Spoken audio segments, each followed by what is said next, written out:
আমি যেদিকে তাকাই সেদিকেই তো দেখি স্মার্টফোন ব্যবহার করছে, তাহলে এটা 40% হয় কিভাবে? এটা সত্যি, এই ডেটাটা সত্যি। তার কারণ হচ্ছে আমরা তো যারা শহরে বাস করি তারা তো সবসময় স্মার্টফোনই দেখে থাকি, বাট বড় একটা অংশ রয়েছে যারা মফস্বল এলাকায় বাস করে বা গ্রামে বাস করে, তারা কিন্তু এখনো পর্যন্ত ফিচার ফোন ব্যবহার করে। একটু চিন্তা করে দেখেন, এই 40% স্মার্টফোন ব্যবহারকারীর জন্য আজকে আমরা এত মানুষ এত জীবিকা নির্বাহ করছে শুধুমাত্র এই মোবাইল স্মার্টফোন দিয়ে। এটা যখন 100% হয়ে যাবে তখন কি অবস্থা হবে একটু চিন্তা করে দেখেন। সো আমার সামনে এই মুহূর্তে অনেক মেধাবী তরুণ যারা দেশের বিভিন্ন জায়গা থেকে এখানে অংশগ্রহণ করার জন্য এসেছে এবং প্রশিক্ষিত হয়েছে, তারাই কিন্তু আমাদেরকে খুব গুরুত্বপূর্ণ একটা পেশা রিপ্রেজেন্ট করছে আমাদেরকে।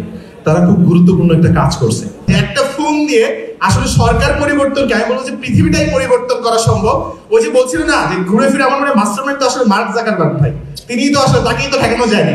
কিন্তু তার কথা বলছি না, হ্যাঁ যেটাই বলছিলাম যে একটা ফোন দিয়ে বা আমাদের যে একটা ফোনের পাওয়ারটা আসলে কত বেশি বা সোশ্যাল মিডিয়ার পাওয়ারটা কত বেশি সেটা কিন্তু আমরা বারবার দেখতে পাচ্ছি যে রাতারাতি প্রতিদিন একজন না একজন ভাইরাল হচ্ছে। আর সে নতুন বাংলাদেশকে বা এই নেটওয়ার্ককে বা আমাদেরকে আসলে শক্তিটা যোগাচ্ছেন কিন্তু পেছন থেকে আপনারা। কারণ আপনারা যদি খুব দ্রুত আমাদেরকে ফোন ফিক্স না করে দেন তাহলে কিন্তু আমরা আসলে অসহায়, তখন আমরা একবার অন্ধকার, একেবারে আমাদের চোখ বা নাক কান না থাকলে যে অবস্থা, এখন ফোন একটা ছাড়া আমরা তেমনই অসহায়। আমি যখন পড়াশোনা করতাম তখন আমি নিজে থেকে কিছু একটা করার চেষ্টা করতাম, যে কারণেই এখন হয়তো বা আমি টুকটাক কিছু কাজকর্ম করতে পারতেছি, আপনাদের সামনে কিছু কন্টেন্ট তৈরি করি, টেক নিয়ে কাজ করি এবং আপনারা সেগুলো দেখেন। কারণ এই যাত্রাটা শুরু হয়েছিল সেই আমার একদম ইউনিভার্সিটির ফার্স্ট ইয়ার থেকে। আমি যেহেতু টুকটাক কাজ করার চেষ্টা করতাম, আমাকে দেখে দেখে ইন্সপায়ার্ড হয়ে আমারও দুই একটা ফ্রেন্ড ছিল যারা করতে চাইতো কাজ। এবং আমার এখনো মনে আছে, আমি হচ্ছে ওডেস্ক নামে একটা প্ল্যাটফর্ম ছিল যেটা এখন আপওয়ার্ক হয়ে গিয়েছে। সো আমি ওই প্ল্যাটফর্মে টুকটাক কাজ করতাম, কাজ করে একটু ডলার ইনকাম করতাম এবং এটা নিয়ে খুব ভাব নিতাম আমার ফ্রেন্ডদের সামনে, যে আরে আমি ডলার ইনকাম করি।